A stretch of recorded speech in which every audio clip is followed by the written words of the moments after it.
रामायण सनाइट है या क्या, यह मेरा बहुत क्लियर है। चाहे वो गीता हो या कुरान, बाइबिल हो या रामायण, यह आस्था की चीज है। मानो तो देव, न तो पत्थर। तुम मानो या ना मानो, ये तुम्हारी आंतरिक चीज। कोई रामायण को कह देता है कुछ, कोई मनुस्मृति की बात करने लगता है। चाहे वो गीता, कुरान, बाइबिल, रामायण पर किसी को भी गाली गलौज और टिप्पणी करने का राइट नहीं मिलना चाहिए। मनुस्मृति 1000 साल पहले, अब आज है 1 नेशन 1 एजुकेशन 1 हेल्थ और 1 जॉब।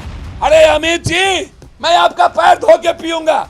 आप मधुबनी का तीनों चीनी मिल, मधेपुर की दूध की फैक्ट्री, दरभंगा का पेपर मिल और सीमांचल और कोसी को बाढ़ से मुक्ति कर दीजिए। जो आचार्य कुणाल है वह लगातार मठ और अन्य जमीनों पर उससे अरबों अरबों रुपया कमाने की एक गहरी साजिश लगातार। मैं पूरा ऑडिट की मांग करूंगा। आचार्य कुणाल के जितने जिस जगह ये बनाते हैं, ये लगातार कहीं ना कहीं गड़बड़ी। मैं आचार्य कुणाल से पूछना चाहूंगा, क्या आप अपने रिश्तेदार या अपने किसी व्यक्ति को उस जगह पर लाने की प्रक्रिया आपने क्यों की? करोड़ों अरबों की संपत्ति में किसी बड़े कॉन्ट्रैक्टर के 3 नाम आपने क्यों दिए? और मंत्री को संरक्षक आपने क्यों बनाया? और आप होते कौन है इस बोर्ड के गठन करने वाले? आर्टिकल 32 के भी। मैं पूरी जांच चाहता हूं और मेरा आरोप है कि पूरी बिहार की जनता मठ मंदिर की जितनी जमीन है उस पर से माफिया की मुक्ति चाहती है और राजनीतिक हस्तक्षेप नहीं चाहता। मैं मंदिर की सुरक्षा और मठ की सुरक्षा आदरणीय नीतीश कुमार जी से आग्रह करूंगा कि अविलंब पशुपतिनाथ न्यास में आप हस्तक्षेप करें, क्योंकि आचार्य कुणाल ने गलत तरीके से माफियाओं के हाथ और नेताओं को संरक्षण रख करके ये काम किया है। दूसरा, मैं हाथ जोड़कर आग्रह करूंगा, सर आप देख लें, कमेटी जो बनी है आप उस पर देख लें कौन है मंत्री, कौन है माफिया। मेरा दूसरा है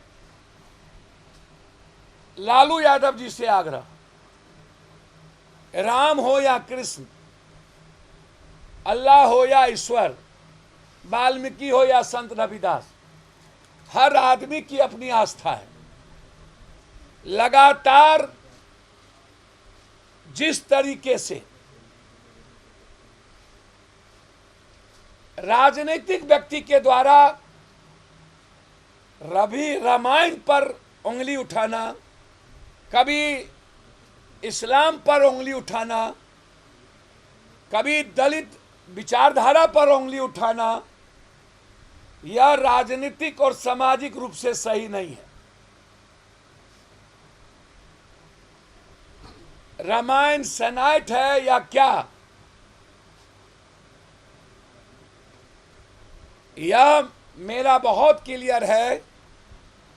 चाहे वो गीता हो या कुरान, बाइबिल हो या रामायण, यह आस्था की चीज है। मानो तो देव, न तो पत्थर। तुम मानो या ना मानो, ये तुम्हारी आंतरिक चीज है। लेकिन चाहे वो गीता, कुरान, बाइबिल, रामायण पर किसी को भी गाली गलौज और टिप्पणी करने का राइट नहीं मिलना चाहिए, क्योंकि ये भावनाओं की चीज है। मैं आग्रह करूंगा ऐसे चीजों से राजनीतिक व्यक्ति को बचना चाहिए।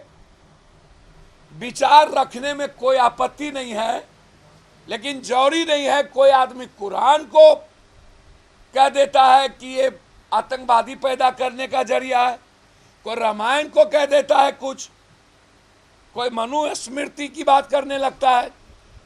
1000 साल बाद हमें 1 नेशन 1 एजुकेशन की बात करनी चाहिए सरकार को। जैसे अमित शाह जी आए मट्टी, भारत और मिट्टी, कोई बात नहीं। सहरसा और दरभंगा के एम्स का चर्चा नहीं किया, बाढ़ से मुक्ति की बात नहीं की, कोसी सीमांचल के विशेष स्टेटस की बात नहीं किया, मक्का और मखान की बात नहीं किया। झंझारपुर के बगल में मधेपुर दूध की सबसे बड़ी फैक्ट्री और मधुबनी की तीनों चीनी मिल खुलने की बात नहीं किया। पेपर की बात नहीं किया, दरभंगा के पेपर मिल की बात नहीं किया। अरे अमित जी, मैं आपका पैर धो के पीऊंगा।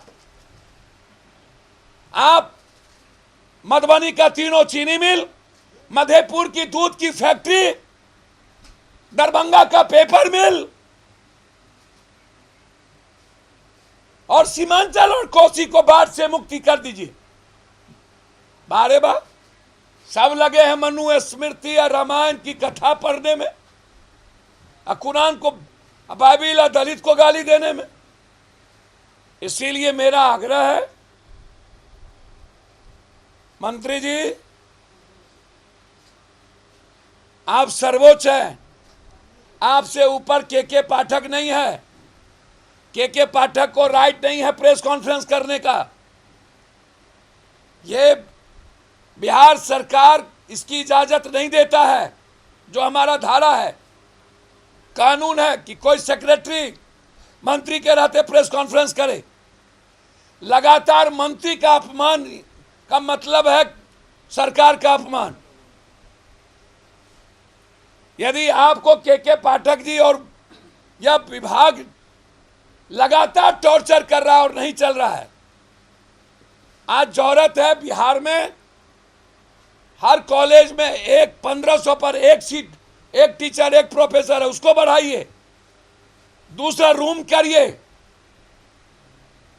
मनु स्मृति 1000 साल पहले, अब आज है 1 नेशन 1 एजुकेशन 1 हेल्थ और 1 जॉब। जो काम अमित शाह करके जाएंगे वही काम हमारी सरकार का भी कोई विभाग करे, यह सही नहीं है। हमारी पार्टी किसी भी धर्म के आस्था को मजबूती के साथ उसके साथ खड़ा है। किसी भी दलित हो या किसी भी विचारधारा के साथ खड़ा है। किसी भी विचारधारा को चैलेंज करने वाले व्यक्ति की दुकान चल सकती है। समाज को, जाति को ठेस पहुंचाने की इजाजत हमारी पार्टी नहीं देती है। बस मेरा सिर्फ ये आग्रह है, अमित जी, रहा न कुल में रोवन हारा। आप आए तो न विशेष राज्य पर बात किए, न विशेष पैकेज पर बात किए, न कोसी सीमांचल मिथिलांचल के स्टेटस पे बात किए, न आप मधुबनी के तीनों चीनी मिल खुलवाने पर बात किए। आप मधेपुर के बगल में थे, ना उस दूध फैक्ट्री को खुलवाने पर बात किए। गुजरात की वही दूध फैक्ट्री एक ही साथ खुली थी, उससे गुजरात बना लिए और बिहार को बंद कर दिए। और पेपर मिल जो दरभंगा का सबसे ऐतिहासिक है, उस पर बात नहीं किए। आप जोगबनी गए, बाढ़ मुक्ति की बात नहीं किए, मकान और मक्का की बात नहीं किए। आपको यहां आकर के घुसपैठी और लालू यादव जी, नीतीश कुमार 17 साल आपके साथ था, आपका चल रहा। नीतीश के रहते किसी का नहीं चलता है। नीतीश सम्मान करते हैं, नीतीश किसी की सुनने उनने वाले नहीं हैं। गलतफहमी में ना रहिएगा। जब बीजेपी डबल इंजन की सरकार का नहीं चला और आप मजबूर हो गए कम सीट देने के लिए नीतीश कुमार को मुख्यमंत्री का, तो ना लालू यादव जी इंटरफेयर करते हैं और ना नीतीश कुमार किसी से चलते हैं। इसीलिए ऐसी बात आप दुकान चलाने के लिए बोल देना। अमित शाह जी का रैली फ्लॉप, अमित शाह जी का बिहार आना, जनता के साथ सिर्फ बार्गेनिंग करना, ठगना, मिथिला कोसी सीमांचल को अपमानित किया अमित शाह जी ने। बिना किसी चीज़ों के न तो सहरसा एम्स की बात की, न दरभंगा एम्स की बात की। बहुत बहुत धन्यवाद, नमस्कार।